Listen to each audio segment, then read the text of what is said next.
Hello, I am Joel McLeod, and welcome to the 905er. Do you remember the first time you heard a band play live music? One of those rites of passage that we all go through. You see an artist live on stage and something clicks. The lyrics, the music, or the vibe, something. It just clicks with you and you're a fan for life. For me, it happened a few times, more often than not, at a free music festival held here in the 905 in downtown Burlington. If you're from Burlington already, then you know what I'm referring to. And if you're not, well, I'm talking about the Sound of Music Festival.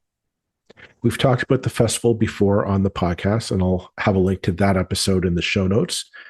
But for a brief summary, it's a 4-day music festival held in downtown Burlington on Father's Day weekend. All genres of music, with some big name headliners involved, names like Big Wreck, the Trews, Finger 11, and the Arkells, have all graced the stages at one time or another. Oh, did I also mention that it's free? That's right. One of Ontario's biggest free music festivals is right here in the 905, at least for the time being. After 45 years of being free, the festival is at risk of ending.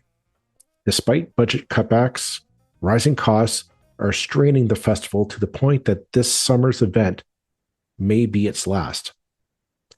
The festival is putting out the call for private sponsorship to help save this institution of the 905. To talk about the state of the festival, the importance of it to the music scene, not just in the 905, but Canada as a whole, and what the future might bring, I've invited onto the podcast Brent Kinnaird. Brent has led the planning and execution of the Sound of Music Festival for the last 6 years. As you'll see in our interview, Brent is not only a music lover, but a passionate advocate for the community and what a festival like the Sound of Music can represent to the people who participate in it. You set the table, put on a playlist, even made the lasagna from scratch. And now you're wearing it. OxyClean Max Force Spray tackles tough, set-in stains the first time. Adulting is hard. Fighting stains shouldn't be. OxyClean Max Force. It's not clean unless it's OxyClean. Thank you, Kinnaird from the Burlington Sound of Music Festival for coming on today to talk to us about the dire straits of this I'm going to say institution in Burlington and the 905 at this point. Brent, thank you very much for taking the time to come on here. Joel, thanks for having me. And a big echo thank you back to you for calling the Sound of Music an institution because, I have a biased opinion, but it really is. I do too. I listeners of the podcast know I live in Burlington. I grew up here. I have many memories, before I could drive, going down to the Sound of Music Festival. I mean, I saw Finger 11 when they were still called the Rainbow Butt Monkeys playing on the footsteps of City Hall. And, that just triggered a whole avalanche of love for music and live music and everything when I was, in those formative years. So if you live in Burlington, you know what I'm talking about, and I'm just beating a dead horse here. But this is really just a unique thing that I've traveled around. I've never seen anything like it. So enough of my ragtag opinion. You know what? For those who do not live in Burlington, they live in other parts of the 905 of Ontario. Explain to them what you and I know so well about the Sound of Music Festival. What is this thing about? Yeah. So there's a couple interesting things that you said that I definitely want to come back to. But for those who don't know, and I'm sorry that you don't, because you should know about the Sound of Music Festival. We are Canada's largest free music festival since 1980, so 45 years in the city of Burlington. For decades, what I like to say is we basically build a small city within the city in Spencer Smith Park for a week. And we preside over that city. And how do we preside over it? We have music, we have midway rides, we have vendors, we have food trucks, We have activities for the kids. We have sampling activations. And oh yeah, by the way, there's some pretty good music too. So it is it's a beast. It's a labor of love. Hmm. You can't imagine it. Unless you've been to it. And certainly, I can tell you it's a very unique perspective when you see it being built from behind the scenes. I can attest to that as well. Years ago, I volunteered with the fundraising committee for the festival, and it was very interesting to see. I mean, for a while, I was the only. I just knew it as I go down Father's Day weekend in June, and you choose the bands that you want to see, and you go see them. But seeing how it's brought together for like those months, in reality, it was like the year beforehand, seeing all the wheels that are turning behind the scenes, and really the labor of love that there is from all walks of life from Burlington. It's not just the business community, but there are people who are music lovers, who are just festival lovers, sense of community lovers that come Yeah. together behind the scenes to kind of make this thing going while the rest of us go on with our lives is really something to behold. Unfortunately, the reason why we're having this conversation is the festival is in dire straits, and I'm wondering if you can maybe elaborate a bit on that, because this isn't a new. This really isn't a new state of affairs. This kind of has been coming for a while, if I'm not mistaken. Yeah, I mean, this will come as no surprise to anyone to continue to sustain an event of our size and scale, and continue to offer it for free, which is absolutely the mandate. This is barrier free. This is families. This is everyone is welcome to come out and enjoy, and there should be no barrier to enjoying a community event, enjoying live music, enjoying an experience like this with your family.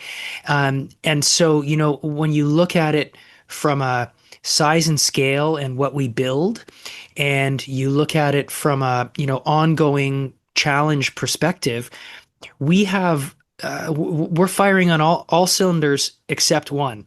We have an incredible army of volunteers. We have such a passionate, loyal following. We have great sponsors and suppliers and supporters. We put on a pretty good party, a pretty good show in Spencer Smith Park. We have incredible support from all three levels of government. The piece that we're missing is this is getting increasingly expensive every year to put this on.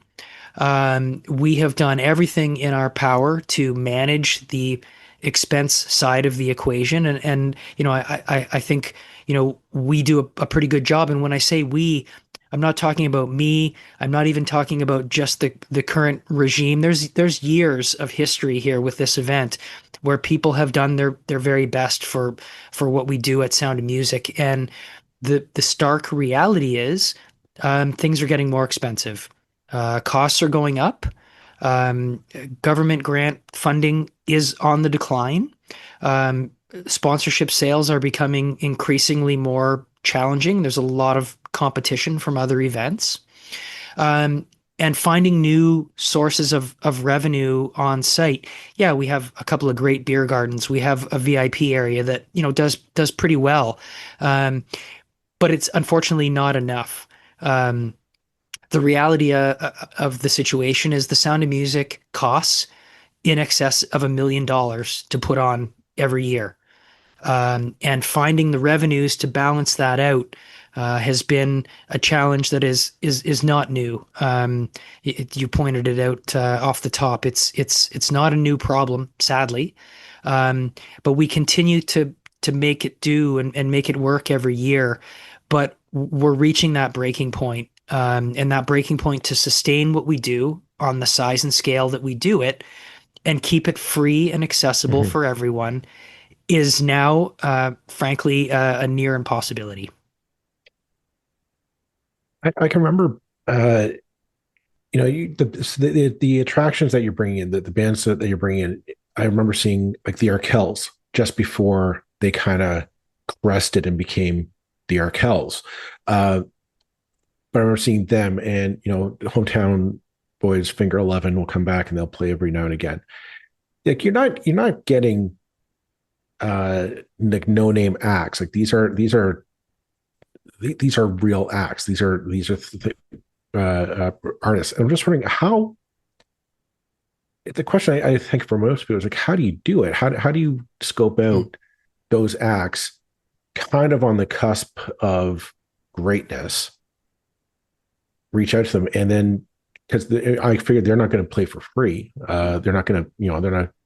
No matter how charming you might be, Brent, I don't think they're going to. They're going to say, "Yeah, we'll do a gimme this round." So, what does that look like behind the scenes for our listeners? Yeah, a great question, and I'm glad you've gone down this road, because it's a really interesting point that we have to keep reminding listeners over and over and over, and folks in the community over and over and over. A very big part of the mandate of Sound of Music is promoting local and emerging artists and providing a stage the size and scale of ours, providing a professional production and stage crew, and taking a band who's here and ready for their career to take the next step. And we help them do that. And I want to underline, we help them. We're not responsible for, the Arkells being the sensation that they are, or Finger 11 or Walk Off the Earth.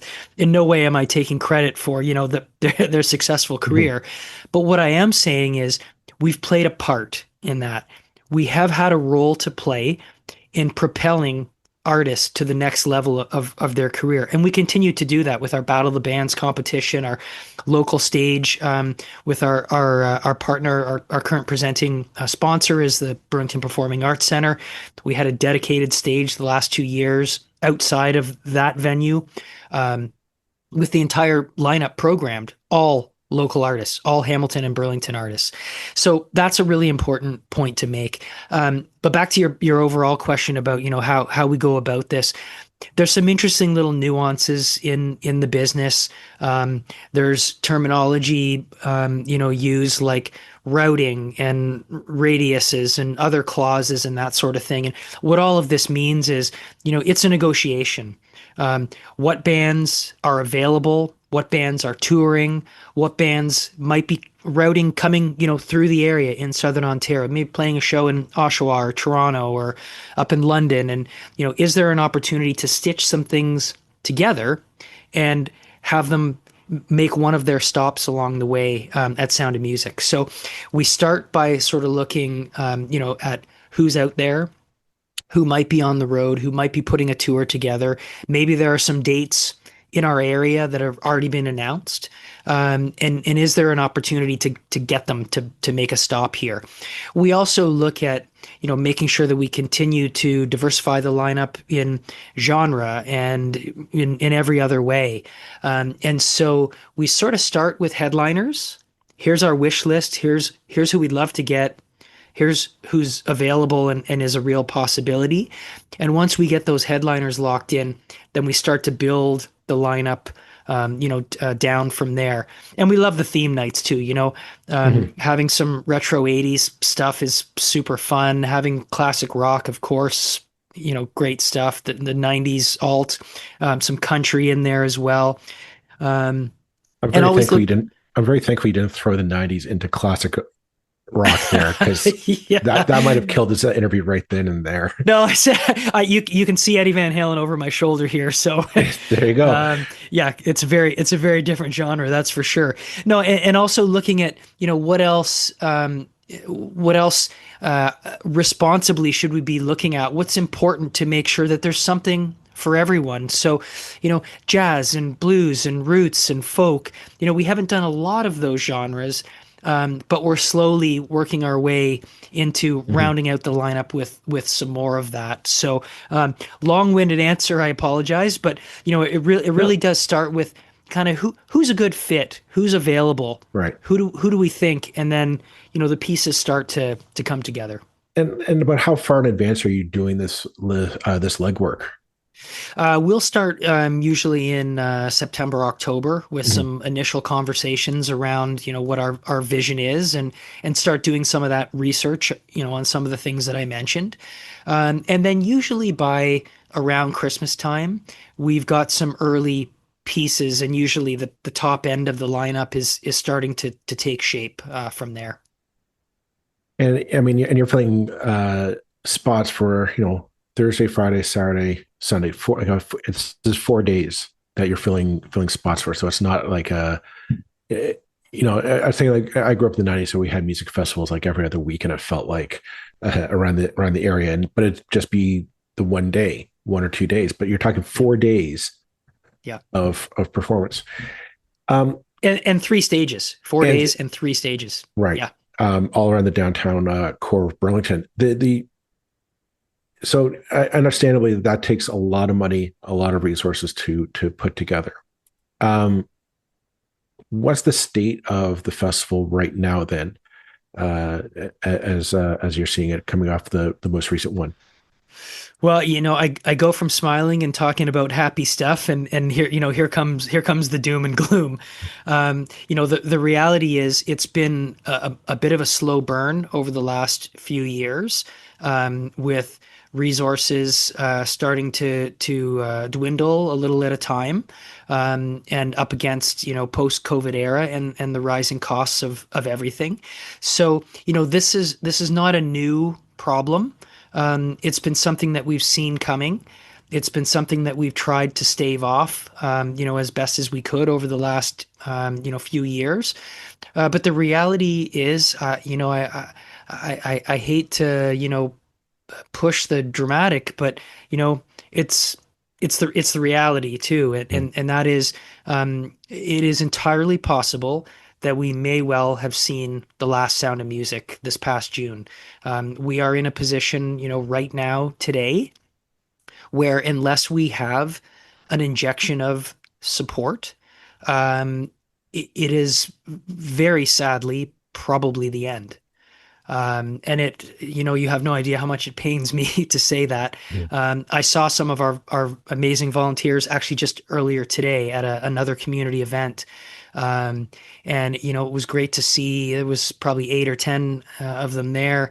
And, there's a great camaraderie with this group of people. And they're incredibly passionate. They're wonderful humans that have given lots of their time and talent and energy. And it's hard for them as well, to have these kinds of conversations and for that reality to be there. Most people who know me associated with sound music know that it's not just a job for me. It's a passion. I love it more than anything. um, and it gets me very emotional because of that. And so I'm a crier, Joel, just so you know. I might cry at some point in this That's podcast. okay. This is a Um, safe space. I appreciate that. And I cry with my volunteers. This is no joke. Mhm. I'm being dead serious when I say this. Anyone who's listening and knows some of the volunteers or knows me or has seen what has happened on site, I care about these people, and I care about what we're doing. And it's hard to see us in the spot that we are now. See, here I go. Well, I can attest to the camaraderie that exists behind the scenes because I did, as I said, I did volunteer uh, years ago, and you can see it. Like there's a sense of family and there's a sense of purpose and determination to, like, this year has to outdo last year's festival. And it was kind of refreshing to see. There's a lot of cynicism out in the world. It was kind of nice to see a group of people that just no, I just want to have a party, right? I want to throw a really really awesome party. Is kind of what it came down to, and I was like, there's something to be something very refreshing about that, uh, in the days that in the current times that we live in. Um, I know in the press release that you sent out, you had mentioned, the dwindling uh, government funds coming in, both at the Ontario and federal levels. And I just want to talk about that because, I mean, I'm not trying to stir the pot, but I did notice that the notice goes out, and there seems to be a quick distancing on the part of the city. And I know at the federal level, I haven't heard anything at the provincial level, just to say, "Oh, well, we know we're giving as much as we can." And I was always puzzled by. It's just how well, but as how much of the cuts back from public arts grants and festival grants would be impacting into this decision to where we are now. Yeah. Look, is it a factor? Yeah, absolutely. The fact of the matter is government grant funding is on the decline. That is an indisputable fact. It is happening. We are not the only event or festival. Others are echoing the same thing. So anyone who tells you that government grant funding for arts and culture and events like ours isn't going down, they're not telling the truth. That's a fact. Um, so will it impact us? Yes, for sure. We also know that we have a responsibility to sustain ourselves and we have to find alternate sources of funding. And, none of this is saying a single disparaging word about any level of government that has funded us and continues to fund us. That's not what this conversation is about. That's not what our press release was about. Never once did we say that we were not appreciative of the support that we've had.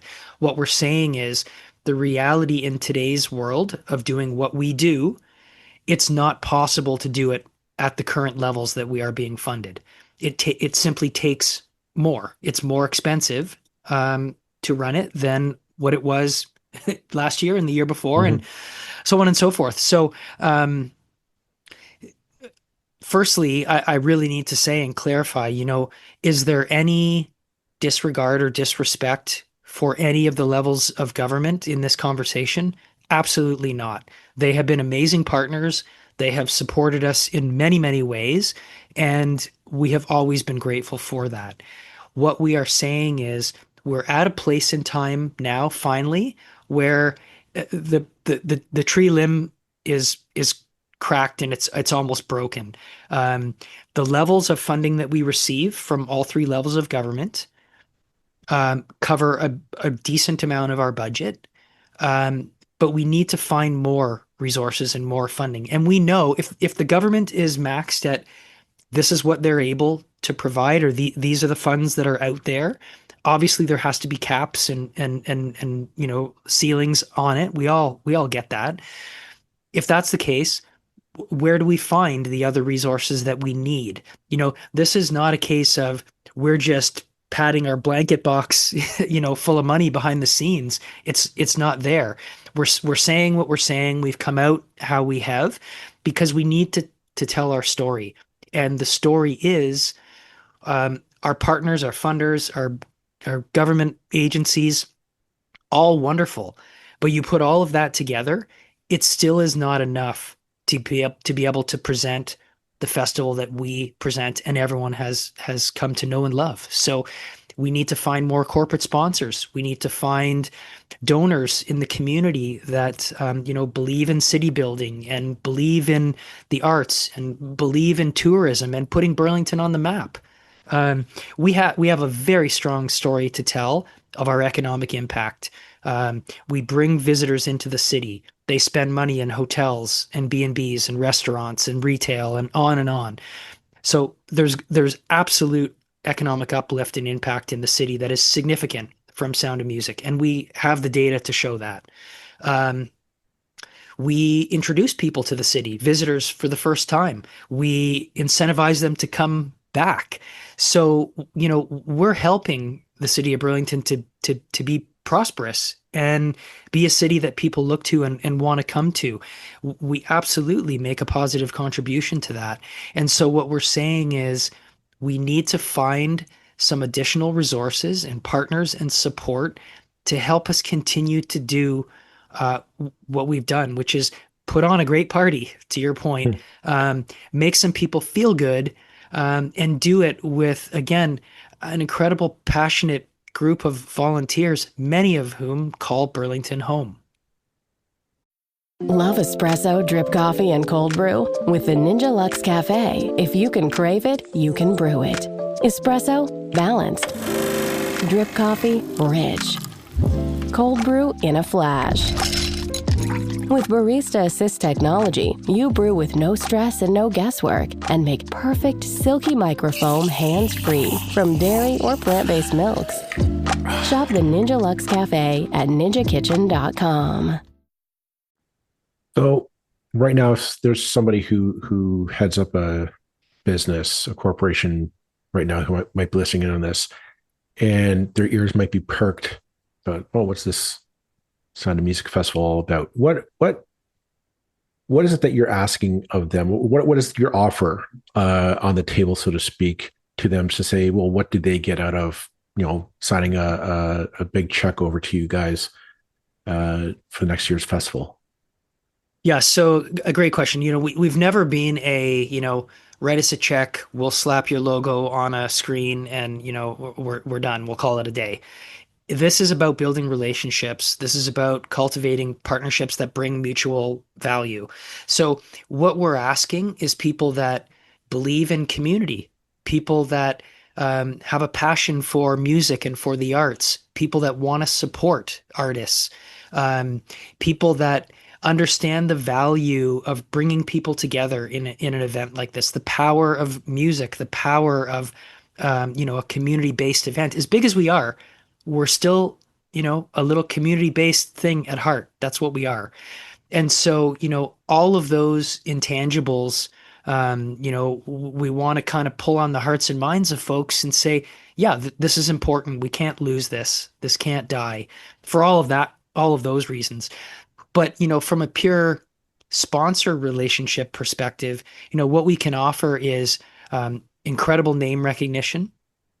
We can offer the respect of this community. People have come to know and love and respect Sound of Music. So do you want to be synonymous with something that has a great reputation, that has a storied history, that brings people together?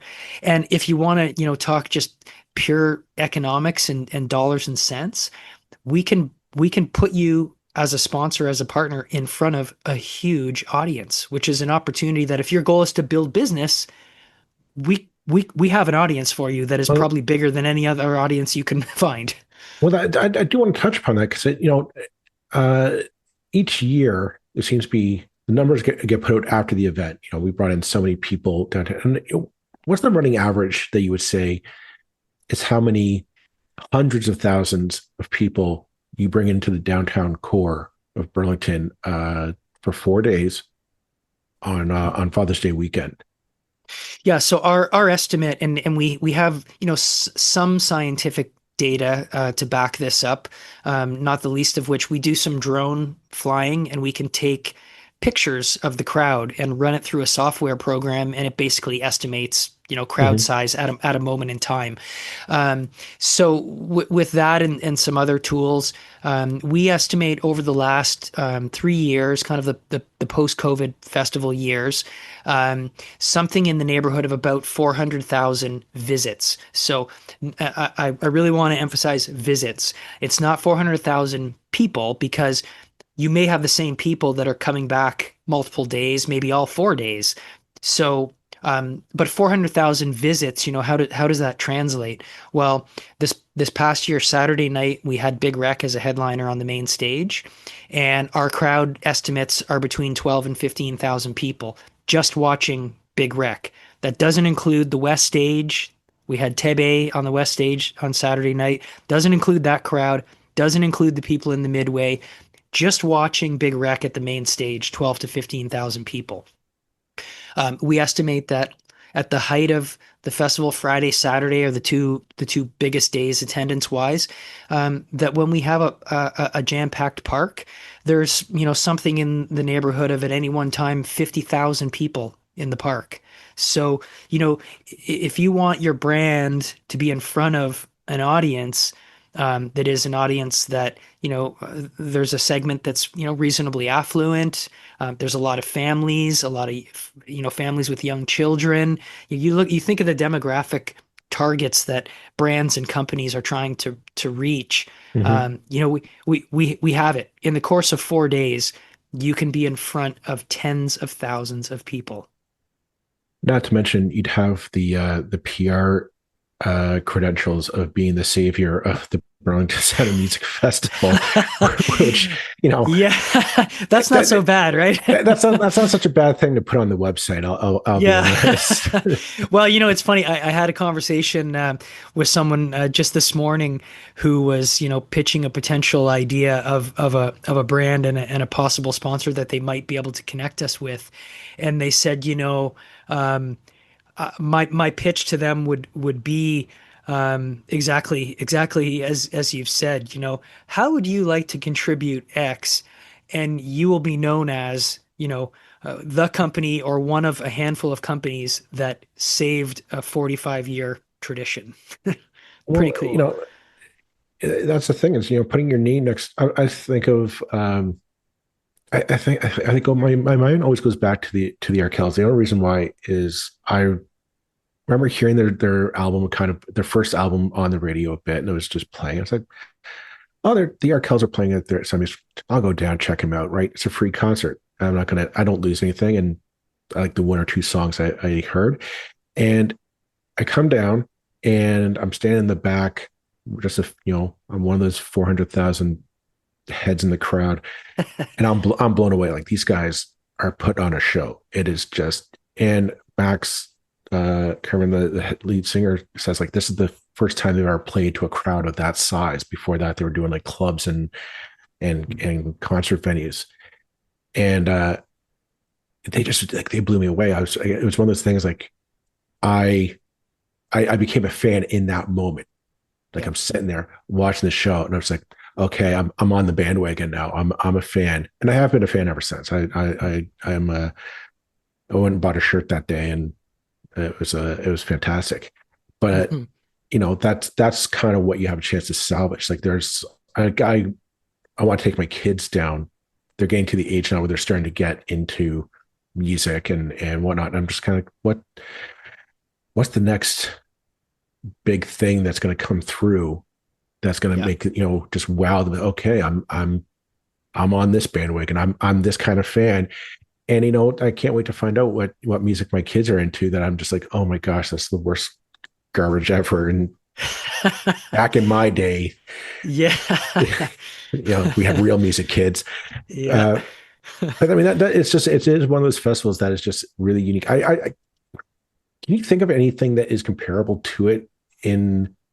I can't think of it in anything in the region, and I'm trying to think even in the province that is like a free festival of this nature, that you get headliners, you get various genres, that is family friendly. Like, it's one of those things. Like, I can't think of anything off the top of my head. I'm just wondering, like, you're in the business. Is there something that, without maybe giving the competition too much credit, but I just think it is really unique, a unique thing. Yeah, I would give a nod to our friends next door in Hamilton at Supercrawl. Mm-hmm, Um, mm-hmm. I'm an Ancaster guy. I'm born and raised Hamilton. I live in Ancaster now. But Burlington is also a bit of an adopted hometown for me with my Sound of Music connection, of course. But those folks across the bay in Hamilton, Tim Podesick and Sonic Onion, and what they're doing at Supercrawl, is we're a different event from them. But in the similar way, there's barrier free access to music on artists, all weekend long. Different focus, a little bit different genres, and Mm-hmm, not mm-hmm. necessarily the size and scale that we are from a concert perspective. The event has lots of different pieces, but they're kind of in spirit. They're not all that unlike us in that way. But that aside, I think you're right. If you talk about a pure music festival um, in the province of Ontario, there's nothing like us. You've got a Blues Fest in Ottawa, which is much bigger than we are, and they're getting A-list headline artists, Foo Fighters and Def Leppard and Motley Crue, and bands that are, they're not in the same, level that we are, but it's also a paid event. There's some other great festivals, around the province, Rock the Park in London, the Riverfest in Elora, on and on and on and on. Great music festivals, great people. But there's something about the spirit and the vibe of Sound of Music that biased, yes, but I don't really think that there's anything like it, and certainly not the history and the longevity um, that we have. So, I appreciate you, kind of putting us on some hallowed ground and in a special category because we are, and we have a lot of pride. I want to share with you really quickly, Sure. as you were talking about, the Arkells and the, upcoming, and that's a great Finger 11, former known as Rainbow Butt Monkeys, absolutely. Walk Off the Earth, the Arkells, all bands that played very early in their career at Sound of Music, and probably, again, helped to kind of propel them to the next level. And you have those, you remember that stuff. Mhm. And two little super quick anecdotes. One a long time ago and one just this year. So I'm dating myself here with the long time ago one. But I went to see a show during Frosh Week at McMaster in 1990. Yes, I'm that old. Some buddies and I who were, first year college and university, we went down to the gym at McMaster during Frosh Week playing a show. Um, Guess what the band was? Yeah, it was the Tragically Hip playing in the gym at McMaster University. So that's a moment where you go, they're here, and then they start taking jumps. And this is the same kind of thing that we've Mhm. done with some of these local bands we mentioned. And so fast forward to, this year, we did a Battle of the Bands competition. We've done that, several years. We had over 160 bands from Southern Ontario apply for Battle of the Bands. What does that tell you about the music scene in Ontario? It's incredible, Well, right? it, And so that's here's a my sure. just Go to ahead. finish that point. So the winner of the Battle of the Bands competition this year got a spot on the main stage at the festival on Saturday afternoon to open up the festival. So you talk about when you saw the Arkells then and where they are now, this incredible band, a trio, they're called Black Paint. They're from Ajax. They win the Battle of the Bands. Great guys, super duper musicians, unbelievable musicians. They're actually playing in Hamilton in a couple days. Um, these guys arrive to load in. Big Rec is headlining the show that night.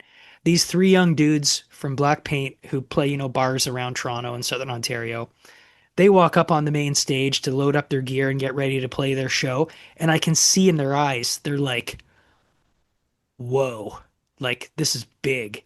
And for Mhm. me, love Big Rec, love the Struts, love all the bands we've had play. But that's the moment for me that I go, this is why we do what we do. That's why right there. There's, I love music, and I remember as a kid, as a teenager, like that thrill of discovering a band that it's like it's yours, right? Like nobody else has heard this band before. Nobody knows what they sound like. Nobody knows the lyrics yet, but you've discovered them on stage. They're the opening act for a the head the constant the guys that you bought the ticket to, right? And the opening act comes in, like these guys are good. Oh wow. Oh, and they're playing their set, and you're just like, okay, I need more. And there is something about that. There's a thrill of just like it's like you feel like like you're the first one to discover it, right? Like you're the first fan. And yeah, I know what you're talking about because you get that, you go down to the Sound of Music Festival and you can walk around Brand Street and down through the park and whatnot, and you get some of kind of the side stages or side performers, and your ear picks up a song. Like, what is that? And you go over and you listen to it. And you say, all right, who's this? This is so and so, and you just like, okay, I'll keep an eye on it. And then yeah, like 2-3 years later, I was going to say the radio, but we don't listen to radio anymore. But like, they show up in your Apple playlist or your Spotify, best recommended for you list. You're like, yeah, I remember listening to them on the that Saturday afternoon or Friday afternoon or whatever have you. If somebody doesn't step up to fill this funding gap, is there a chance like the festival transforms into a paid event to offset those costs, or is the determination of just like we are keeping it free come hell or high water? What is going to happen? What are the possibilities down the road? So first and foremost, the goal is to keep it free. Absolutely. The reality is that may not be possible. So, could there be a paid component, or could it turn into a ticketed or paid event? That's one of the things that we're looking at. Absolutely, yes. Do we alter how we present it in some way? And that means, does it stay as a 4-day event, or do we go from 3 stages down to 2, or on and on and on? Anything is on the table right now is the honest answer, and is the reality. But ultimately what we would love is to keep this festival free in its current format, because that's where the magic has been, and that's where the biggest impact has been. And if somebody just listened to this and has an itching to fill that gap, what can they do? Where can they reach you? Reach out to us on Instagram or Facebook. Send us a private message. You can absolutely track me down via our website at soundofmusic.ca. There's enough people around town that know who we are and how to find us. So if you want to track down Brent, you can find him, and I would love to talk with you. Fantastic. I'll leave it at that for this episode.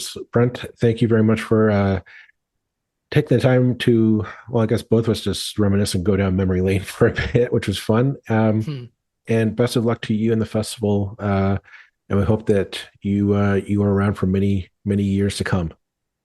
Yeah, thank you. I appreciate that. And Joel, a personal note to you. I really appreciate you reaching out and giving us the chance to tell our story. Thank you.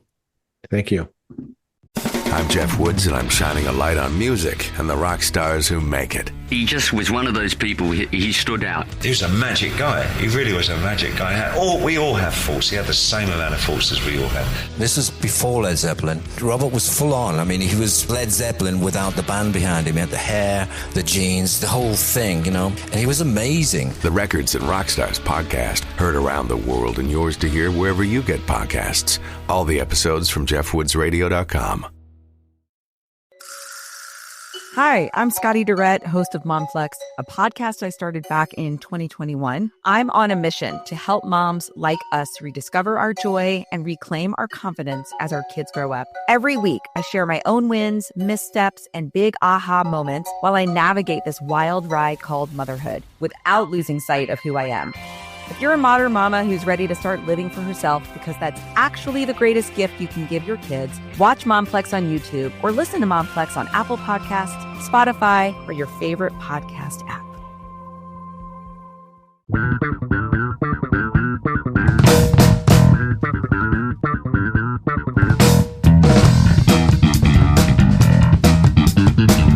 That's it for this episode of the 905er. Thank you for listening.